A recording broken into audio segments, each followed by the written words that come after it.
In this video tutorial, we're going to be conducting a cost-benefit analysis using current data. So first of all, we're going to carry out some relevant financial calculations, and then we're going to summarise the financial costs and financial benefits arising from those calculations.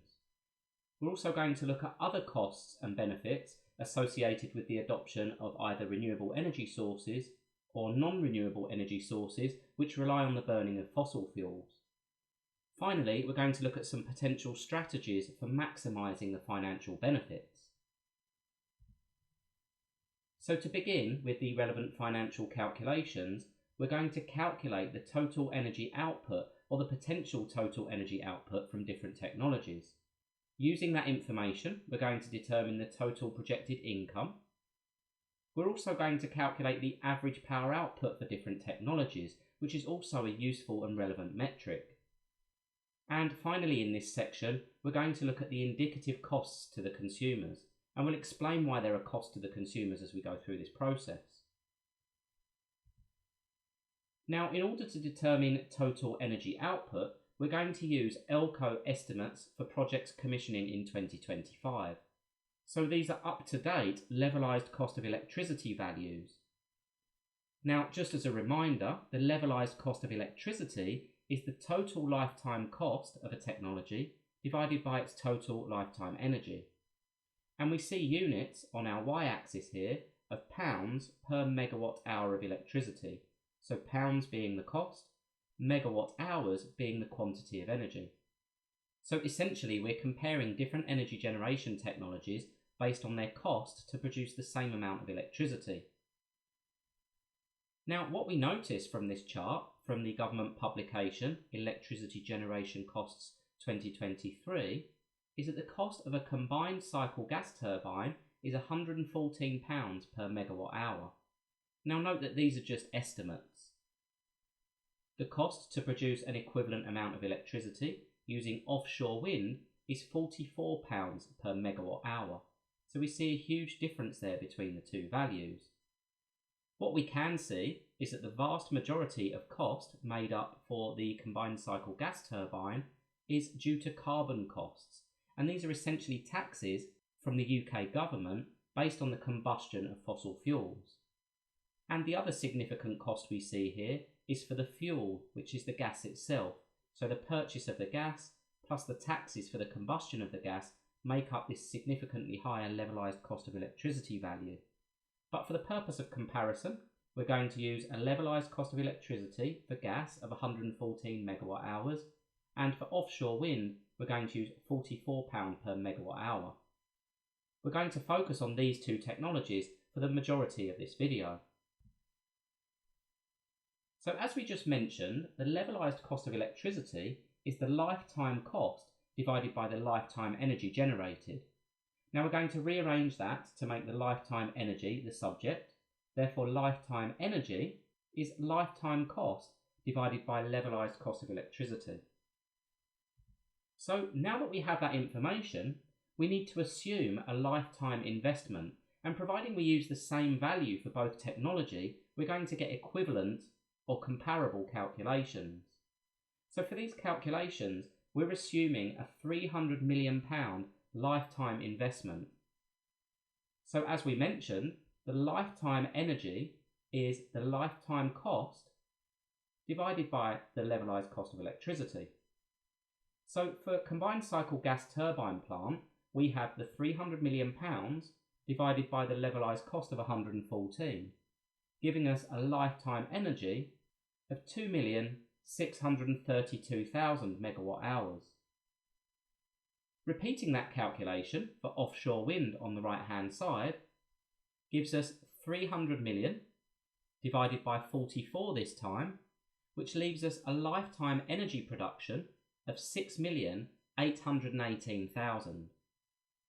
Now already we see that the offshore wind farm is producing significantly more energy than the combined cycle gas turbine plant, and that's purely due to the much higher levelised cost for the combined cycle gas turbine. So now that we have that information for the lifetime energy produced by each technology, we can now go about calculating the total projected income.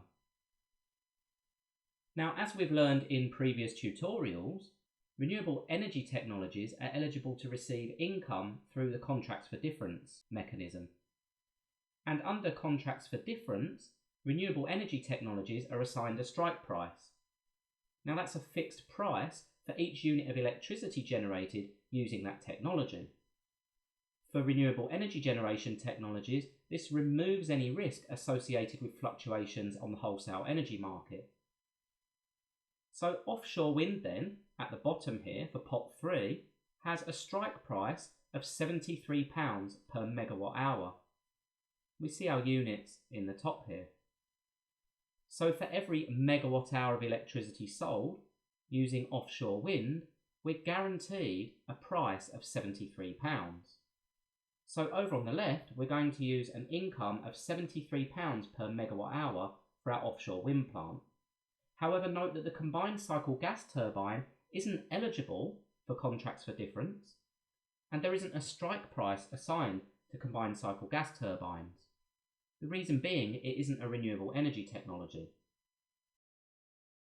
So we're going to calculate the income for our offshore wind farm using the administrative strike price and the lifetime energy. So calculating lifetime projected income for offshore wind is simply a case of multiplying the lifetime energy times the administrative strike price, which is the amount of income generated for each unit of electricity. You can see the calculation there, where we have lifetime energy times 73, giving us 497.7 million. Now note that that's the income, but in order to determine the profit, we would need to subtract 300 million for the investment. So we're looking at a profit of 197.7 million for our offshore wind farm. Let's now consider the combined cycle gas turbine. Well, as we said, combined cycle gas turbines aren't eligible for administrative strike prices, so the energy produced there would need to be sold on the wholesale electricity market. Now, I've provided this chart on the right-hand side, which demonstrates the volatility that we've seen, particularly over the last 2 years. We've seen wholesale electricity selling for around £50 per megawatt hour in January 2021, but we've seen significant increases up to a peak in September 2022 of £500, an increase tenfold. Now fortunately, since that date, we've seen the energy prices begin to come down again, and currently, based on this data, the wholesale electricity price is £65. Now I appreciate that that value isn't fixed, and there's huge potential for that to increase or even decrease, but we're using current data in these calculations. By using current data, we need to assume that the wholesale electricity price is £65.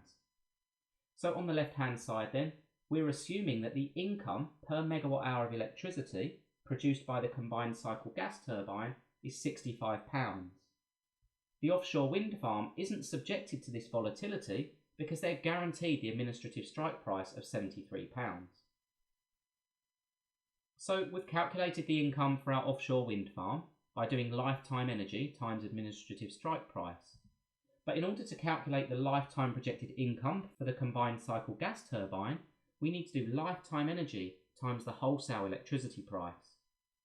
And once again we see the calculation there, with the wholesale electricity price of £65.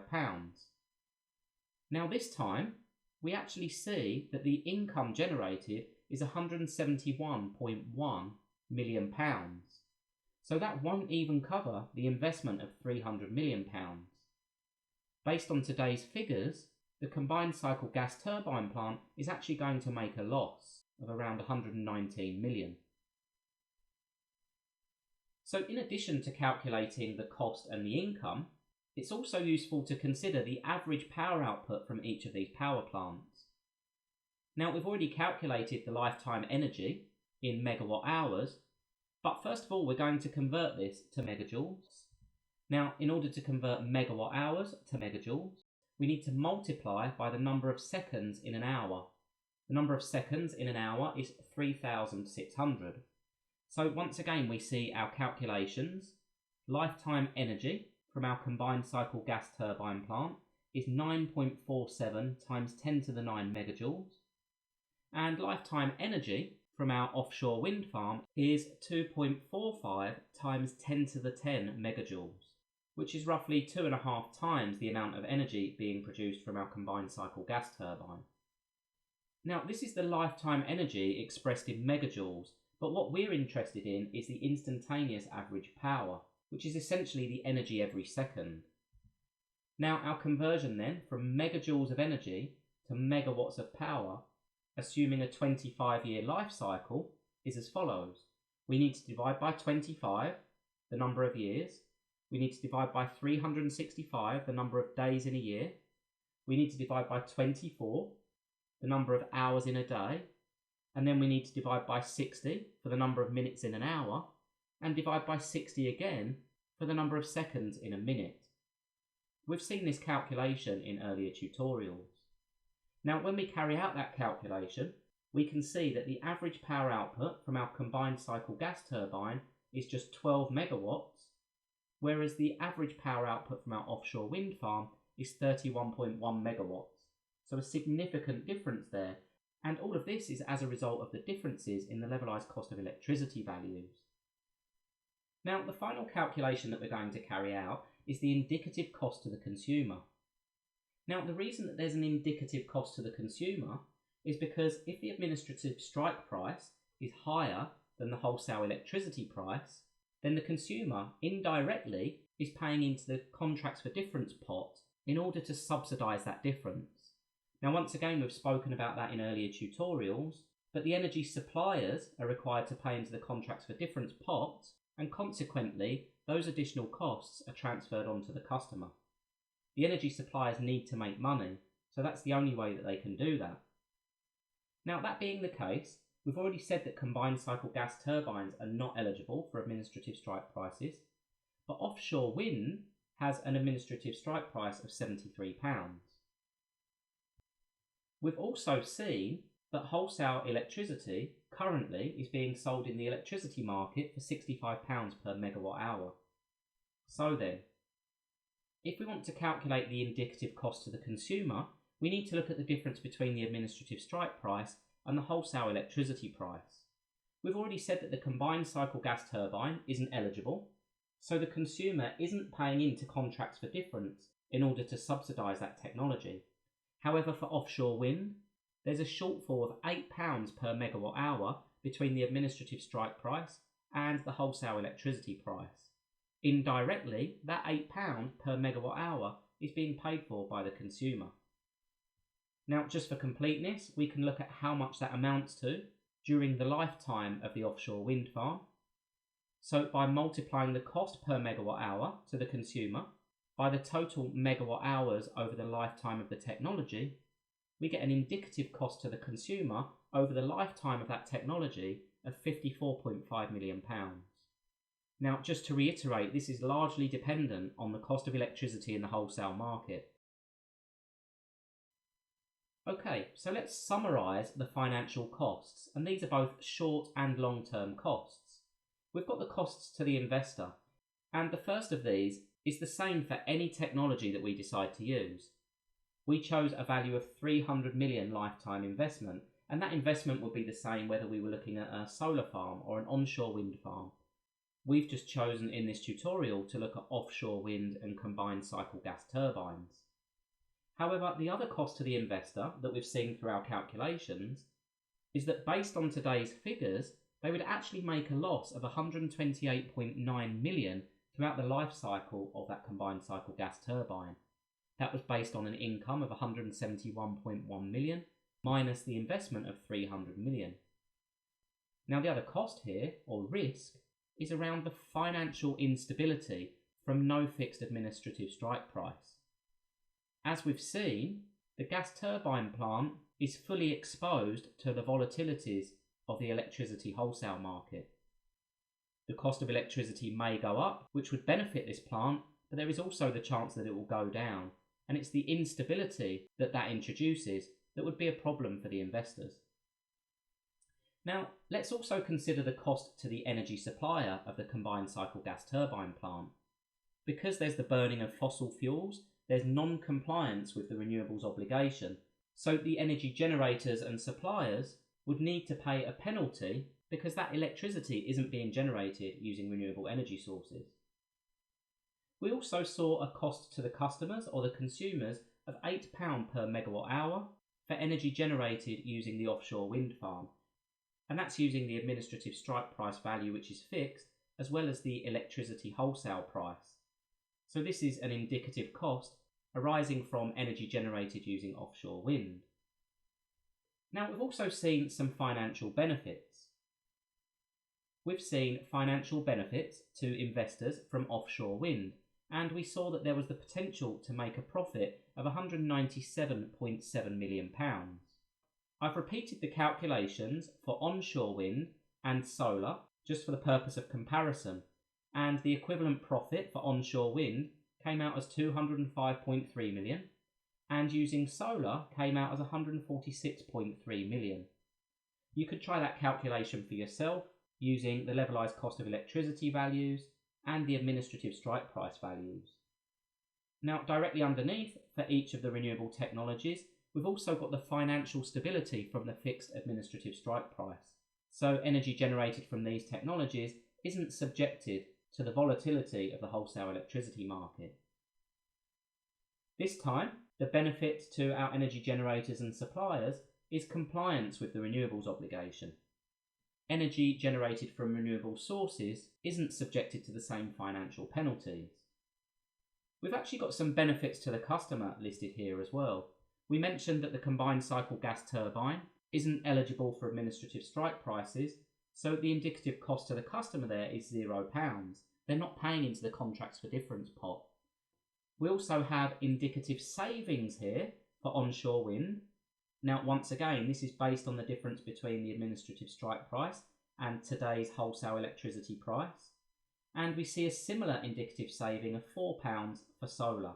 Now, once again, you can repeat those calculations by looking up the administrative strike price values and the wholesale electricity prices. But because the wholesale electricity price is higher than the administrative strike price, we actually see savings there, or potential savings anyway, for the customer. So there are some other costs that are non-financial, and this is by no means exhaustive, it's just to give you an idea or something to think about and ponder. We have environmental costs associated with the gas turbine plant. This is as a result of further depleting the fossil fuels, but also generating CO2 emissions. We don't have these costs associated with the other renewable technologies. In terms of political costs, the combined cycle gas turbine plant isn't supporting decarbonisation of the power sector. Now, we know that the UK government's goal is to decarbonise the power sector by the year 2035. Now, the further use of combined cycle gas turbines isn't going to enable that to happen, and that's why we're seeing huge taxes arising from the combustion of fossil fuels and the production of CO2 emissions. Now, in terms of economic costs, we've already spoken about how the combined cycle gas turbine plant is exposed to volatility in the electricity market, but it's also exposed to similar volatility in the gas market. They purchase gas from the wholesale market and they sell electricity to the wholesale market. Therefore, volatility in either of those is going to impact the combined cycle gas turbine plant, but it isn't going to affect the other technologies. A potential economic cost we saw associated with the offshore wind farm is slightly higher energy prices, particularly if the supplier, and hence the consumer, is required to pay into the contracts for difference pot. Now, we have social costs associated with each technology, and these are some of the impacts on people living close to the power plants. For solar, we might have visual impact. For onshore wind, we might have visual impact and noise, particularly if a wind farm is situated close to domestic residences. Offshore wind, we don't really have visual impact or noise impact because the wind turbines are located offshore, but we might see disruption to shipping lanes as an example. And for our combined cycle gas turbine plant, we're likely to have visual impact, we're likely to have noise, but we've got the added impact associated with pollution. Now, once again, this is by no means exhaustive. However, when we consider the continuity of the energy supply, we need to account for the fact that our solar farm is an intermittent energy source, or weather dependent, as are our onshore wind and offshore wind. So as they're intermittent sources, We can't always rely on energy generated from those sources. So next, some of the other long-term and short-term benefits associated with each of these technologies. For each of our renewable energy sources, we can expect reduced CO2 emissions. And in terms of the political benefits for each of those technologies, we're supporting decarbonisation of the power sector. We've seen potential economic benefits for the solar farm and the onshore wind farm because we've seen that there's potential for reduced energy prices where the administrative strike price is below the wholesale electricity price. Now, just to reiterate, that's based on today's figures, and if we were to carry out this process in a week's time, we may see a completely different picture. But we have to work with what's in front of us. Now, the further development of any energy generation technology is going to create jobs, and it's also going to support the local economy. So we see that benefit associated with any energy generation technology. Now, the final significant benefit that we see with the combined cycle gas turbine that we don't see with the renewable energy sources is that it's a continuous energy source. A combined cycle gas turbine can be switched on when required, and it can be switched off when it's not required. So it's ideal for meeting fluctuations in energy demand. We have seen in other tutorials the potential for storing renewable energy, but for the purpose of this video, our combined cycle gas turbine is the only one that can provide continuous energy. So the last thing that I wanted to discuss is how we can maximise the financial benefits associated with any of these technologies. Now, the first point that I have there is by improving levelised cost of electricity. Now, levelised cost of electricity values are averaged data, but that doesn't mean that an onshore wind farm in any location is always going to cost £44 per megawatt hour of generation. And it also doesn't mean that any solar farm is going to cost £41 per megawatt hour. We saw in the previous learning outcome that it's important to assess the available energy resource. So for onshore wind, we would need to look at wind speeds.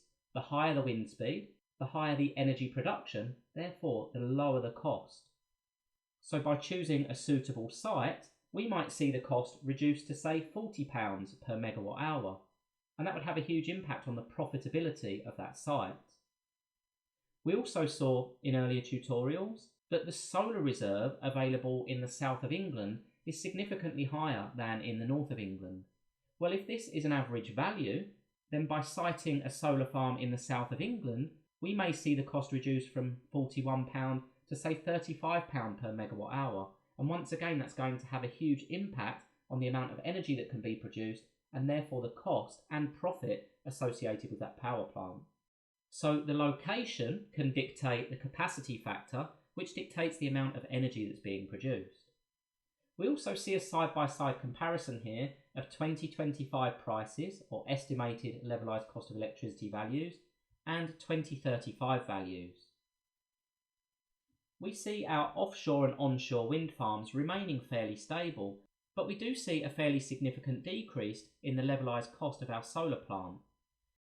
Now, the saving here is from the construction costs.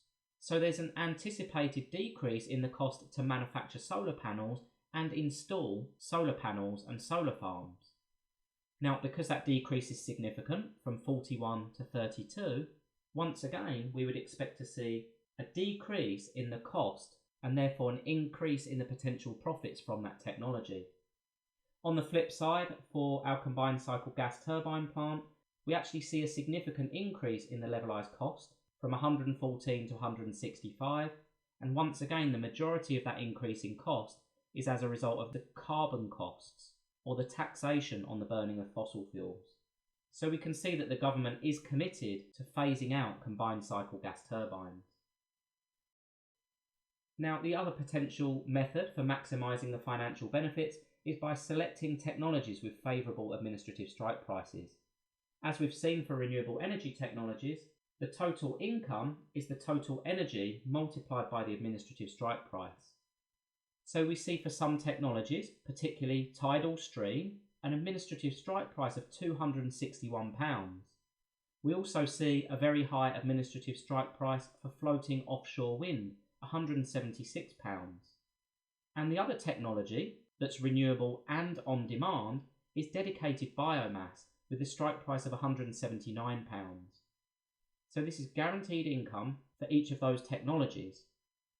What we don't have available to us here is the corresponding levelised cost, but providing the cost is significantly below the administrative strike price for each megawatt hour of electricity generated, there's the potential for huge profits to be made from these technologies. Now, I do want to highlight that these are benefits to the investors, not necessarily the consumers. As we've seen, it's the energy suppliers and indirectly the consumers that need to pay into the contracts for different pot, which is essentially funding these technologies. So I have to stress here that there's the potential for investors to maximise the financial benefits, but unfortunately those benefits may actually be drawbacks for the suppliers and the consumers. So just to summarise, in this video we've conducted a cost-benefit analysis by carrying out relevant financial calculations. We've summarised the financial costs and benefits associated with the further adoption of renewable and non-renewable energy sources, and we've also looked at other costs and benefits that are non-financial, such as environmental and political benefits, social benefits, and benefits in terms of continuity of energy supply. Finally, we've talked about how the financial benefits can be maximised for the investor with careful consideration of levelised cost of electricity values as well as administrative strike price values. So I hope you found this video useful, and thanks for listening.